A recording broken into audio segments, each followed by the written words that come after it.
Welcome. Welcome to our education seminar as part of our series on celebrating 15 years of the Equality Act. Today, first Simon Bennett, an education law practitioner at Doughty Street, is going to talk to you about looking back and questioning what the Equality Act has achieved. I'm Louise Price, another education law practitioner at Doughty Street, and I'm going to talk to you about the current uses of the Equality Act and look at some very recent case law. And then we're going to hear from Sarah Woosey, who's another education law practitioner and is the Director of Education Law Experts. And she's going to look at the practicalities of bringing Equality Act claims and the experience of that from the family perspective. So I'll now turn to Simon.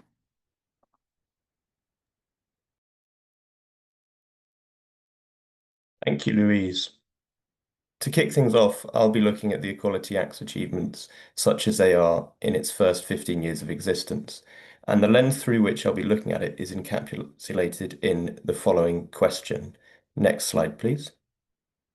To what extent can recent progress towards empowering children in education law be attributed to the Equality Act? Now, before I go any further, I should make clear that this will be something of a whistle-stop tour because this is quite a broad topic. There will be a certain amount of detail in the slides I don't speak to, but please feel free to pause the recording to have a read of the slides, and I expect that the slides themselves will also be made available afterwards. So to answer the question that I posed a moment ago, we first need to remind ourselves of the Equality Act's purpose. I appreciate that much of this will be familiar, not least to viewers who can vividly remember the pre-Equality Act era, but for those like me who were still in school when the Equality Act was passed, and to refresh memories on the context in which it emerged, I expect this may be helpful. Next slide, please. According to the explanatory notes to the Equality Act, it had two main purposes. Firstly, harmonising discrimination law, and secondly, strengthening the law to support progress on equality. I think it's probably fair to say that the first of those two purposes was really the primary one. Next slide, please. The Equality Act was consolidating law that at the time spread across no fewer than 9 different pieces of legislation. That is the legislation that's on screen right now. Next slide, please. It's important to remember that all this legislation already contained what I have termed the central pillars of modern discrimination law. It already prohibited all the kinds of discrimination listed on the slide there, being direct, indirect discrimination, failing to make reasonable adjustments, harassment, and victimization. There were gaps in the coverage, and significant ones, not least protections that were missing in respect of specific protected characteristics. For example, there was no such thing as indirect disability discrimination at the time. But as we can see from the next slide, the Equality Act only strengthened protections in specific limited ways. And even a number of these were only codifying in statute principles that had already been articulated in recent case law.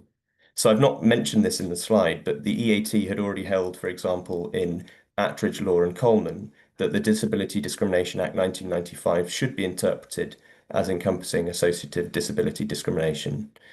And the High Court had held in our Equal Opportunities Commission and Secretary of State for Trade and Industry that for harassment to require a causative link with the protected characteristic was a failure properly to implement the Equal Treatment Directive. So with only a couple of exceptions, these were largely low-hanging fruit. Next slide, please. The reason to go back over this ground is to highlight that the following are really two distinct questions. To what extent has discrimination law empowered children in the last 15 to 20 years? And to what extent have new protections in the Equality Act had that effect?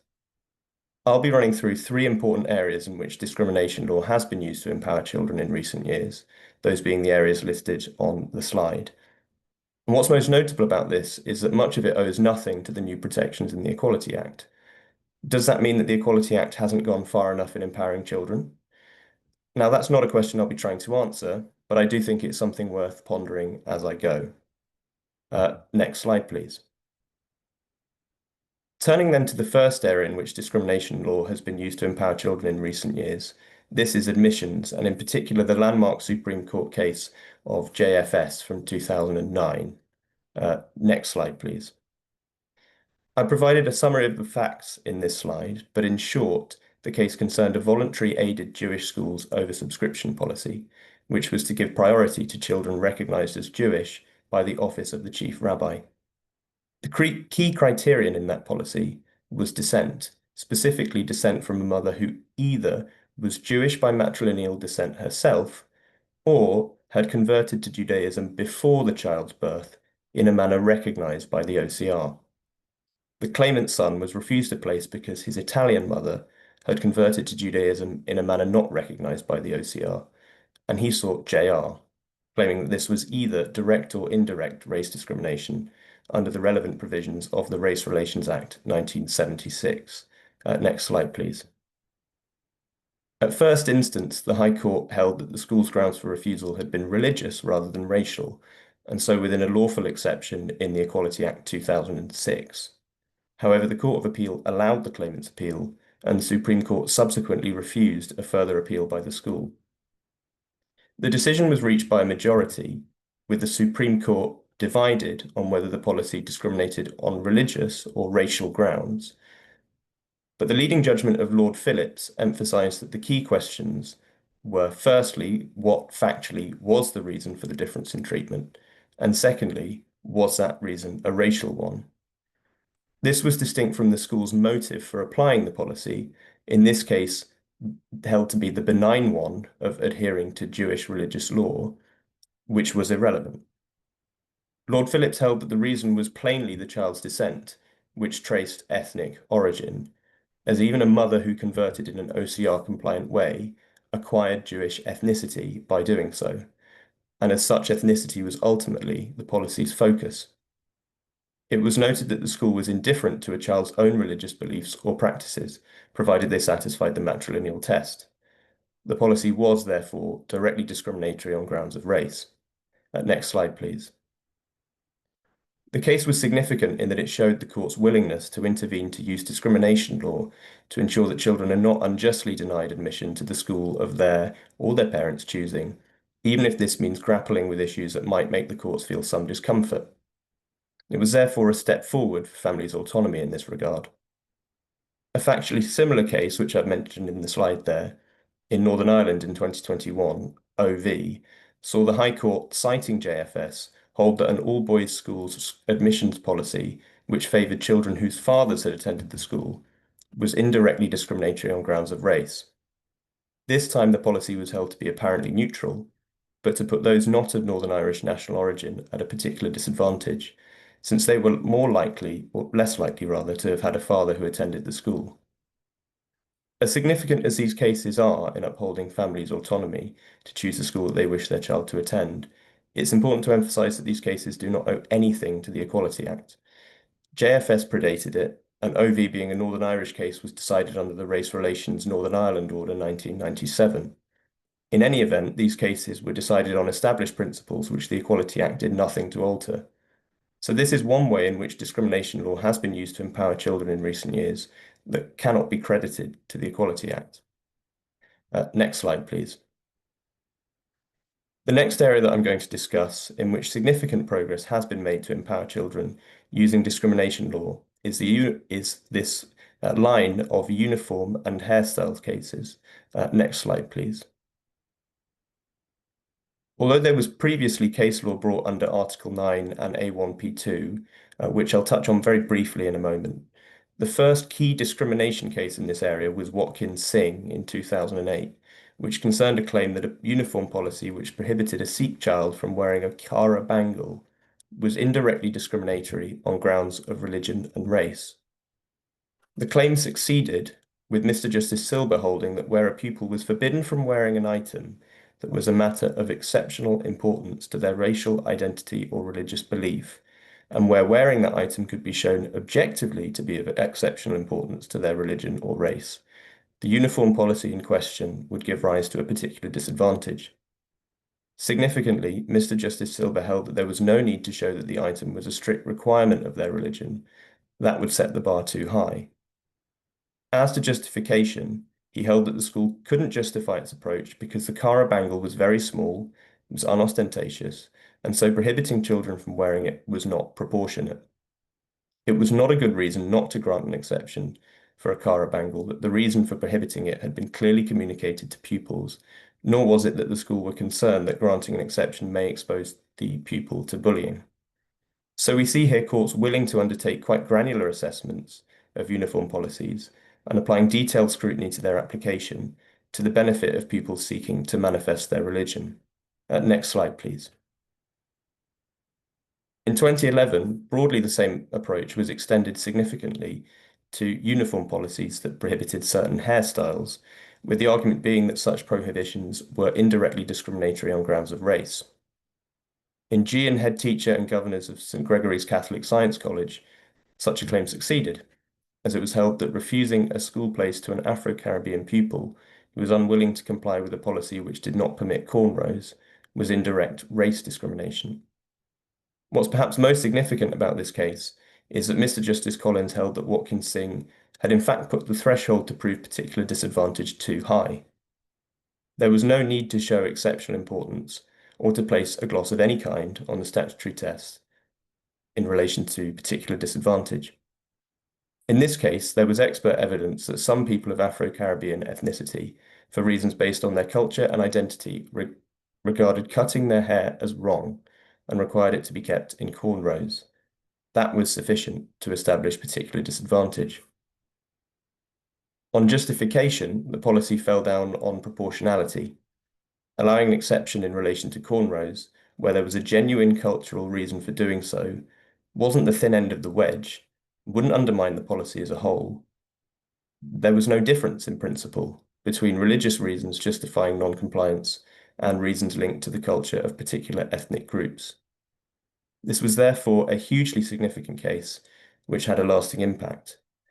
I've listed 3 widely publicized cases on the slide there of children disadvantaged by uniform policies in recent years who have challenged them successfully, albeit in these cases through settlement or public apologies. In 2022, the EHRC brought out guidance on hair discrimination, which stated in short that school policies that ban certain hairstyles adopted by specific racial or religious groups without the possibility of any exceptions on racial or religious grounds, are likely to be indirectly discriminatory unless the school can show that the policy is a proportionate means of achieving a legitimate aim. Next slide, please. I've included a slide that deals with the intersection in this area with Article 9 of the European Convention on Human Rights. I'm not going to go into any real detail on this now because I know that Louise will be talking about TTT shortly. But suffice it to say that the assistance that appeared to be provided by the case of Aveda and United Kingdom that I referenced there has been cast into doubt by TTT. In any event, this is another area in which progress made towards empowering children owes no debt to new protections in the Equality Act. Both of the cases that I discussed a moment ago, Watkins Singh and G, were decided under the old legislation, and nothing that the Equality Act has changed in the law has really moved the dial at all. Next slide, please. The last area that I'm going to be looking at is what I've termed enhanced disability protections. But what I'm really going to be focusing on is discrimination arising from disability in Section 15 of the Equality Act, which is, of course, set out on the slide there. This is one way in which the Equality Act really has moved the dial towards empowering children in education. Next slide, please. It's important to remember the context at the time that the Equality Act was passed. Section 24(1) of the Disability Discrimination Act 1995 had previously prohibited disability-related discrimination. But the level of protection this had provided had been severely undermined by the House of Lords in the 2008 case of Malcolm. The House of Lords held that disability-related discrimination required a comparison with a non-disabled person in similar circumstances, at a stroke making claims under this heading much harder to prove. Section 15 was a very deliberate attempt to rectify what Parliament considered to be a wrong turn in this regard. The explanatory notes specifically reference Malcolm as having gone away from the level of protection that Parliament intended. Next slide, please. I'm sure that the workings of discrimination arising from disability will be familiar to viewers of this webinar, and it's perhaps a rather obvious point that Section 15, in removing the need for a comparator, has significantly increased the level of protection afforded to disabled children. But the fact is that it's unquestionably the most significant way in which the Equality Act has empowered children in education in its first 15 years of existence. Although it's, of course, a broad application, discrimination arising from disability has been particularly helpful in protecting neurodivergent pupils from sanction for behaviour arising from their disability, and it's an especially useful tool in resisting school exclusions, particularly given the availability of arguments about constructive knowledge, even where there's no diagnosed condition that can be relied upon. Prior to coming to the bar, I was involved in a number of appeals before independent review panels, and I know from experience how persuasive it can be, where the facts allow for it, to marry up arguments about discrimination arising from disability and constructive knowledge with references to passages of the Sen Code of Practice 2015, specifically the ones that deal with the types of behaviour that should lead to an assessment to determine whether there are undiagnosed needs. Of course, it won't work in all cases, but in my experience, this can even take the form of going through the child's school record and highlighting all the references that have been made down the years to behaviours which ought to have triggered an assessment for a condition such as ADHD or ODD, for example. And if the SEN expert agrees that an assessment ought to have taken place, an IRP may well be reluctant to allow the exclusion to stand for fear of a Section 15 constructive knowledge argument. This has only been buttressed in recent years. Next slide, please. By the upper tribunal's decision in C&C, the effect of which is that the carve-out for violence in Regulation 4 of the Equality Act 2010, Disability Regulations 2010, no longer applies to children in education, and I believe Louise will be touching on that a bit later as well. And of course, discrimination arising from disability is also a powerful protection in lots of other contexts. So see, for example, the case of FT and Hampton Dean primary school governors, which I've referred to on the slide there. So there's no doubting the significant impact that discrimination arising from disability has had in empowering children. Next slide, please. So to summarise, the Equality Act primarily consolidated existing discrimination legislation, only strengthening protections in specific, limited ways. As a result, most of the main ways in which discrimination law has been used to empower children in recent years, in admissions and in relation to uniform and hairstyle cases, for example, owe nothing to the new protections in the Equality Act. Discrimination arising from disability has improved protections for disabled children significantly, not least in protecting neurodivergent children from sanction for behaviour arising from their disability. But as I mentioned earlier, one might query whether, if this is the extent of the Equality Act's contribution thus far, it's gone far enough in empowering children in education. And that's before we even consider the many challenges that parents face when trying to enforce their children's rights using the Equality Act in the present day, which I understand Sarah will be covering later on. So that concludes my section of this webinar, and I'll now hand back to Louise, who's going to talk about the Equality Act and how it's used in the present day.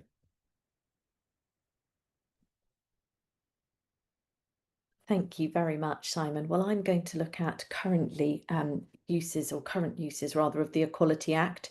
If we can turn therefore to the next slide. The first case, or rather the first way in which the Act has been used, I'm going to look at is the case of TTT that you've heard referred to by Simon. And this was a case where there was a challenge essentially to rules that the school had. And as I put there in the first bullet point, one of the ways in which the Equality Act can be very useful is to challenge rules concerning both the delivery of education and promoting inclusivity. And that is exactly what happened in TTT. So it was a claim for judicial review of a specific school that has a fairly well-known head teacher due to her, or at least in part due to her role as the previous social mobility czar. And if we can turn to the next slide. The principal challenge in this case was about the school having banned the performing of prayer rituals on its premises. It was a decision that had been taken in the late spring of 23. It was, however, an interim measure had been put in earlier in the spring, as you can see there in the March. And whilst the prohibition on prayer rituals applied to all prayer rituals, regardless of the religion, there was no evidence that pupils from the school of any other religion other than Islam wished to perform prayer rituals during the school day. We can turn to the next slide. And the claim was brought under three primary grounds in respect of that particular prohibition. The first was that that breached Article 9 of the European Convention on Human Rights. The second was that it indirectly discriminated against Muslim pupils, as it was a breach of sections 85, 2D and or F when read with section 19. In other words, it was indirectly discriminatory. And thirdly, that the school had failed to have due regard to the need to eliminate discrimination, advance equality of opportunity, and to foster good relations. In other words, that they hadn't acted in accordance with PSED, the Public Sector Equality Duty, under section 149 of the Equality Act. Next slide. Well, the High Court didn't accept the claim in this regard. It did accept, unsurprisingly, that the prayer ritual ban was a provision, criterion, or practice, as we know, a PCP, that put Muslim pupils, including the claimant, at a disadvantage when compared to non-Muslim pupils. None of that is perhaps surprising given the facts of the case. However, the court did determine that that disadvantage was justified. The legitimate aims relied upon by the school were preserving its ethos and its practices and policies, were promoting pupils' compliance with the school behaviour policy, promoting the school from protecting the school from threats and abuse, avoiding the logistical disruption that would be caused by accommodating prayer rituals, and finally avoiding detriment to pupils' education and to social cohesion, as it was considered that the lunch break was an important period of socialisation for the pupils of the school. And in this case, the judge agreed, stating that the disadvantage to Muslim pupils at the school caused by the ban was outweighed by the aims which it sought to promote, which were both in the interest of the school community as a whole, and of course that would include Muslim pupils at the school. Next slide. The court also found that section 149 was not breached. The court held that the school had had due regard to the required equality issues as set out in section 149. And the claimants in this case argue that they should have considered the issues more thoroughly. And the court concluded that even if it had, it would have come to the same conclusion. The school would have come to the same conclusion. In other words, there was no materiality in any potential breach.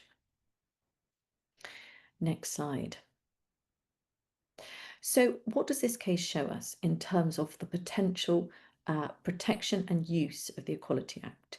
Well, it certainly shows its breadth. It shows that you can bring both public law claims, such as this one, TTT was a judicial review, and private law claims. It shows its interaction with the Human Rights Act 1998. In this case, obviously, it was Article 9.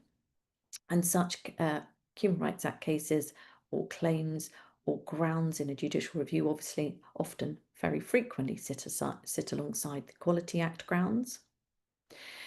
The case shows how the Equality Act can be used to challenge structural issues, not just individual specific concerns, but also, as in this case, indirect discrimination and PSED are very likely to be examining the structural impact of policies or the structural impact of particular practices, such as they were in TTT. Equally, the Equality Act affords, for what I've put in on the slide, is a shield, effectively, a defence to such challenges. And we can see that in the fact, in this case, of the use of the justification defence to the indirect discrimination claim. Essentially, what the Act provides for and allows in terms of its structure is a careful balancing act between the rights of one group and those of another. Next slide. The second point in terms of recent case law in the education sphere and concerning the Equality Act that I want to discuss is the fact that the Equality Act is very much in addition to any of the other SEN duties. And we have a recent body of case law, all from last year, from the upper tribunal, that makes very clear the extent to which the fact that the reasonable adjustments duty that's set out in the Equality Act is entirely separate to any SEN duties. They may interact and impact on each other, but they are in fact different. And there's some very helpful case law that I want to bring to everyone's attention, as I think it is particularly useful in terms of how to think about the interaction and the duty to make reasonable adjustments as a standalone duty. First is a multi-academy trust and RR, and that confirmed that the reasonable adjustments duty does apply to special schools just as it does to mainstream schools. And this is despite the fact that there will be usually in a special school no non-disabled pupils. And therefore you could conceptually run into difficulties in terms of the comparator exercise that's undertaken in a reasonable adjustments claim. For example, in a PCP reasonable adjustments claim, it is the PCP that must put the disabled pupils at a disadvantage, substantial disadvantage, when compared with non-disabled pupils. Well, in RR, it was discussed how were you to undertake that comparison exercise if there was no non-disabled pupil cohort. And the upper tribunal confirmed that the comparison in such cases must be with a hypothetical non-disabled pupils. Next case of SS and a proprietor of an independent school confirmed that there was no exception from the responsible body's duty to make reasonable adjustments for a pupil just because they have an education health care plan. The duty to make reasonable adjustments applies to all schools. And although the framework of provision under the Children and Families Act 2014 might be relevant to consider what is reasonable by way of adjustment, it's just one factor to consider, and the upper tribunal said it carries no special weight. So therefore SS very helpfully confirmed that the reasonable adjustments duty is entirely standalone, in terms of no exception or indeed for special schools, for independent schools or for pupils that have EHCPs. And finally, KTS, the government body of a community primary school. And this is a very helpful case for practitioners. It emphasised the fact that it was essential to have the issues in a reasonable adjustment claim to be defined clearly at the outset through active case management. In other words, all the parties and indeed the decision maker must have a clear understanding of the PCP relied upon, the nature and extent of the specific disadvantage suffered, and the specific reasonable adjustments sought or need to be identified, together with the time periods when it said those adjustments should have been made. So that last case is perhaps particularly helpful for practitioners. But overall, this chain of case law shows us very clearly that the EQA does add, the Equality Act does add to SEN duties. It isn't simply repetition. It stands alone and provides additional protection to pupils, to young people and to children. Next slide. And before moving off the reasonable adjustments duty, just to touch a little bit further on what it actually requires, or rather particularly what is relevant to the issue of what is going to be reasonable, I draw your attention to very specifically the guidance given in SS, one of the cases we've just been looking at. Here, it was said that relevant circumstances to be taken into account when determining what's reasonable include the cost of the adjustments, how effective they will be, the independent school's resources, or indeed for that you could read any school's resources, the reasons why the child is at the school, and the nature and availability of support from a local authority through the plan route. The tribunal also emphasised that tribunals, and indeed any court determining such matters, but of course usually it's going to always be the first tier tribunal, We'll find it helpful to consider the Equality and Human Rights Commission guidance on reasonable adjustments for disabled pupils. And the final bullet point on this slide, I set out the fact that it's also worth noting the case law and specifically the relevance of cost and resource arguments. As the upper tribunal pointed out, it's for the tribunal to assess objectively what's reasonable. And in deciding what's reasonable, it will need to give careful consideration to a school's evidence about budget and how it has decided to allocate its resources. But the question of what is reasonable in a particular case is always going to be for the tribunal to determine. So again, I hope that provides very helpful insight and useful guidance for practitioners. But it also shows, again, how the reasonable adjustments duty sits separately from any of the duties arising in the Children and Families Act 2014. Next slide, please. So that covers the way in which the Equality Act currently can and is being used. But also it's quite clear that gaps have appeared, or gaps rather have been identified in terms of the protection the Equality Act affords. And we can see that they've often been challenged and indeed dealt with through case law. And I compare here two different examples, one where a particular lacuna in protection was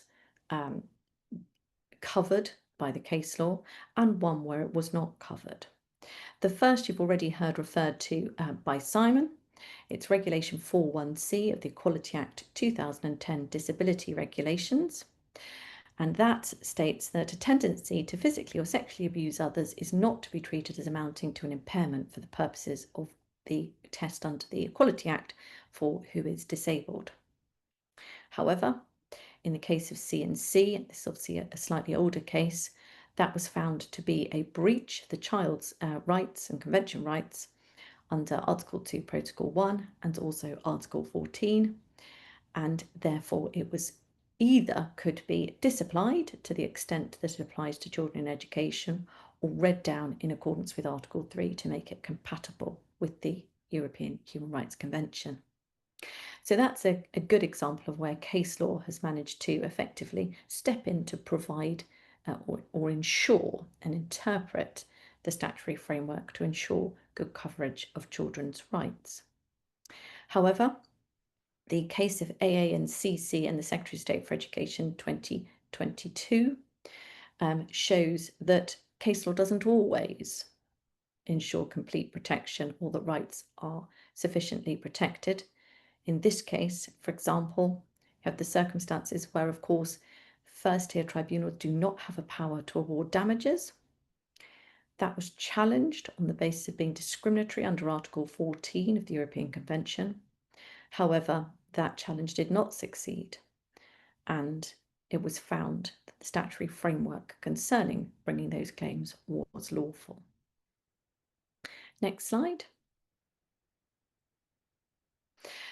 Turning then to what are the current issues being considered, or rather debated in respect of potential gaps in the protection that the Equality Act provides. Well, the government is just closing its current consultation on whether or not to enact the dual discrimination provisions in the Equality Act. They, of course, have sat on the statute book since the Act was brought in, but have never been enacted. They have never been in force. So the first potential gap in coverage is intersectionality. And the second one concerns trans rights. As those I'm sure listening will be aware, the Equality and Human Rights Commission is currently consulting on its guidance on the impact of the recent Women for Scotland and the Scottish Minister's case. Some analysts and commentators will say that the case exposed a gap in legislation that isn't there or wasn't intended to be there. And some, of course, argue that it was there all along. The debate around both of those issues demonstrates the continued relevance of the Equality Act. It's a mechanism for protecting the rights of minority groups who suffer systemic disadvantage, but also a way of balancing conflicting rights in society. Next slide, please. Thank you very much. And that's the end of my talk. And now I'm going to hand over to Sarah. Thank you. moving on to my slides now. Some of the cases mentioned in these slides have already been covered and already been covered in detail, so I apologise for the overlap. But what I am hoping to do is address some of these issues from a slightly different angle and actually look at the practicalities of enforcing children's rights under the Equality Act and how we've managed to do that over the last 15 years.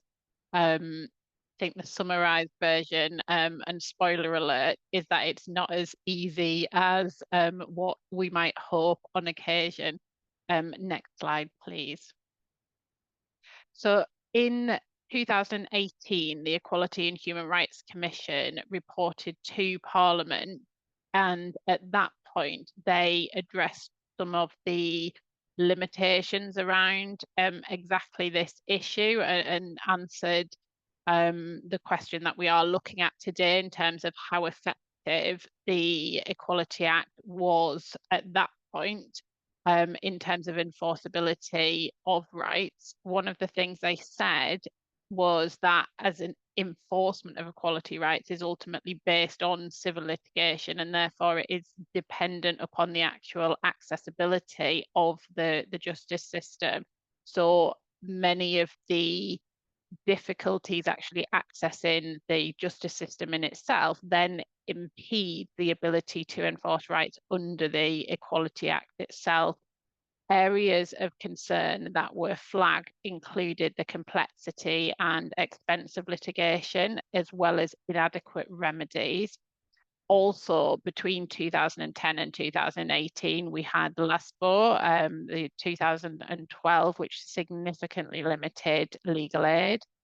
We also highlighted a lack of reasonable adjustments in the court system itself, in addition to the lack of information sharing and data collection, which means an automatic lack of transparency on how accessible the justice system actually is. A number of recommendations for improvement were suggested. So if we move to the next slide, we'll take stock as to where we are now and whether the issues highlighted back in 2018 have ultimately been addressed.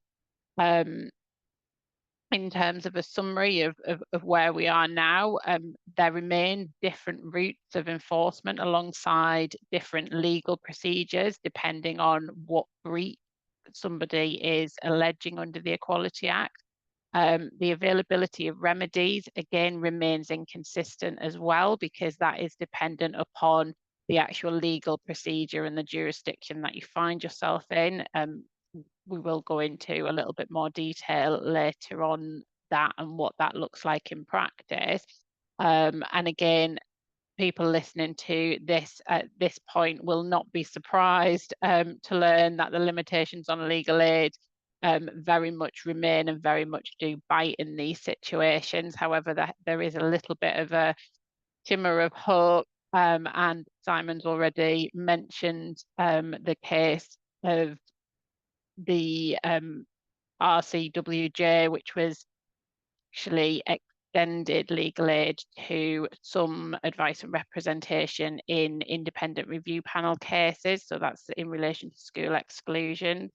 And the lack of reliable reporting and statistics still very much remains, which again, I'll address in further detail. If we can move on to the next slide, please. So in terms of the complex routes of enforcement, so the cases on this slide have all been mentioned by Simon and or Louise. They are significant cases. The judgments and the decisions are important examples of enforcing children's rights. Although they weren't all successful, it's still an example of the fact that rights can be challenged and families can seek to enforce rights under the Equality Act. However, what we can see from these cases is that the route into them are very different. So the Equality Act can be challenged or used to challenge systemic issues, which the first two cases on this slide, the Michaela School and the think Gregory's college are both examples of those, and those were judicial review challenges.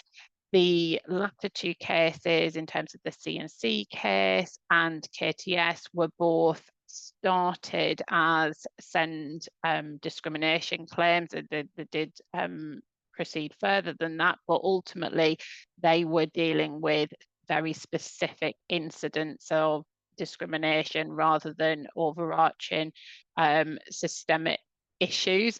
Again, that is oversimplifying, because what they did ultimately then go on to do is actually challenge bigger issues further down the line. The fact that families who are trying to enforce children's rights have to contend with the fact that there is different avenues of challenge depending on the actual bare facts of their situation, I think does limit how effective enforcement challenges can be under the Equality Act, even though the limits do not arise out of the actual principles of the Equality Act in the first place. If we could move on to the next slide, please. So just looking at these in slightly more detail, but I won't go into detail as to the actual judgments themselves because they have been covered already. But the C&C case, by way of a reminder, was the challenge in relation to tendency to physical abuse and whether a child ultimately could be discriminated against because of violent tendencies. That went through the tribunal system and ultimately at tribunal level lost and was unsuccessful. So a family had actually pursued that all the way through to a discrimination claim. They dealt with a hearing, they'd gone to the upper tier tribunal and argued that ultimately the school had discriminated against, and it was eventually found that the regulations themselves were unlawful. So I think from my perspective in addressing the practicalities of enforcing rights under the Equality Act, what this shows is it's not for the faint-hearted to do. It takes a long time, it is complex, and actually you can be turned down because of the complexities with other legislation. However, it is an example of where it was successfully done and rights were enforced. In relation to the KTS and also the SS case, again, that is an example of where real clarity has been given in relation to the duty to make reasonable adjustments. It applies to all children, children with EHCPs, as Louise has covered earlier, and not excluded from that, and that a thorough assessment of reasonableness is required on a case-by-case basis. So again, that is another example of when rights can be enforced. If we can move on to the next slide, please. So moving to judicial review, and again, completely different jurisdiction, but another example of different types of cases where rights can be enforced under the Equality Act. Again, I don't intend to go over the actual judgments here or the cases because they've been covered before. But what is clear is judicial review, again, is not easily accessible to families. It requires, in most cases, legal aid and a legal aid provider to be able to actually take the case. So we are automatically restricting access to justice in that way, because it isn't easy, as most people listening to this will already have experience of, to actually secure legal aid in the first place, and then to actually instruct a solicitor who has a legal aid contract is perhaps even more tricky after that as well. So again, if we could move on to the next slide, please. So linked to funding and finances to some extent are also the limits around costs and damages in the tribunal. And this is potentially a huge limitation and does discourage some families from trying to enforce rights. So the first tier tribunal, Special Educational Needs and Disability Tribunal, has the jurisdiction to consider claims against schools for disability discrimination. Their powers are quite wide. Their powers in relation to remedies are relatively wide, but one of the things that they are absolutely prohibited to do is make an award of financial damages. So that's set out in Schedule 17, paragraph 9(2) of the Equality Act. So the tribunal may make any such order as it thinks fit, except award damages.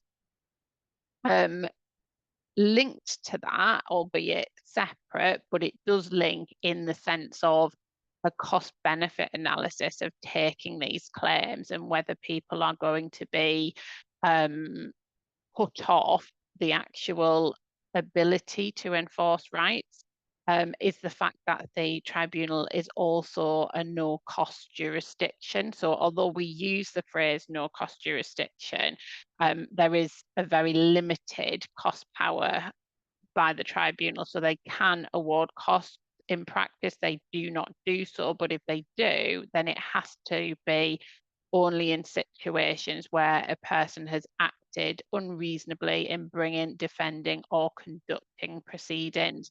There is further case law around costs in the tribunal, and what is clearer from the case law is that the bar and the standard of unreasonableness is incredibly high in that sense. So more often than not, you do not get a costs order against an unsuccessful party.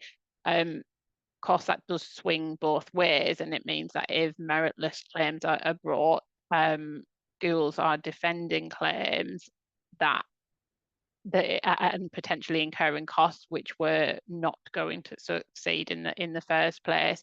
And it's only if a person has acted to a very high level of unreasonableness that they would have any opportunity to claim back their costs. One of the things that this does do is impact on exactly how cases are handled, and the motivation to settle cases and reach settlement early on is impacted by the ability to, or the inability, sorry, to actually secure costs in the event that your position is not right and your position is wrong in a case or found to be wrong in a case. But equally, many individuals are seeking to recover damages in compensation for a failure and in compensation for a breach of rights. And in these types of cases, that simply can't be done. Next slide, please.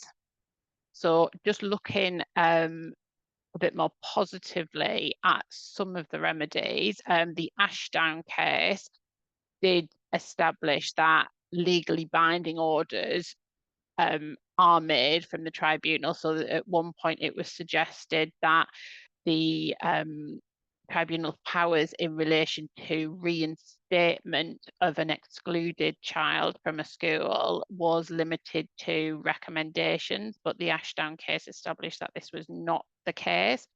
That judgment is also an interesting judgment in relation to the power of the tribunal to order apologies. Now, apologies are a strange remedy because you can't ever make somebody feel sorry and make someone feel genuinely sorry, which I think a lot of families do feel that through these proceedings sometimes. However, that decision does highlight some of the practical examples that can be achieved through actually securing apologies, and it hopes to avoid future discrimination and actually a bit of a lessons learned approach there. The final case on this slide has already been mentioned previously, and what that does do is just emphasize all of the limitations that I've just addressed in relation to the cost, the lack of damages and the lack of jurisdiction over damages. So it doesn't really matter how bad the discrimination is, the tribunal cannot award damages, and that has been unsuccessfully challenged in the case stated there. Next slide, please. So I touched on this earlier, but to just again touch and explore some of the issues in a little bit more detail, for anybody that isn't familiar with legal aid, it's certainly not an easy way of taking cases and enforcing rights.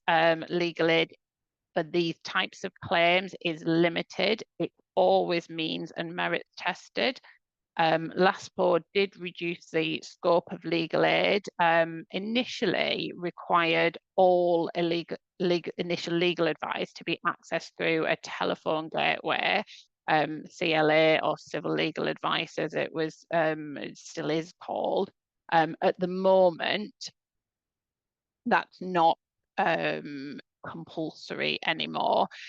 There's no legal aid for civil discrimination claims at all. So we focus today on the SEN tribunal and judicial review, but it did remove the ability to take discrimination claims in the county court through legal aid.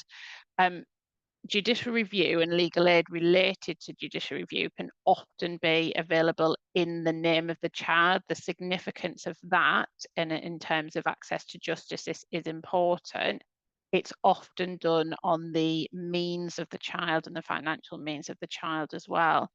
That is different to the SEN tribunal. So SEN tribunal, and if you find yourself taking a discrimination claim in the SEN tribunal, the means assessment tends to be based on parent or guardians. There are some exceptional circumstances where that might go the other way, and the legal aid agency has the ability to grant the exceptional case funding, but the starting point is it is based on parents' means, and given the restrictions on means, that does significantly limit who can actually take those claims, and there are a lot of people who may not be eligible for funding but cannot otherwise fund privately either.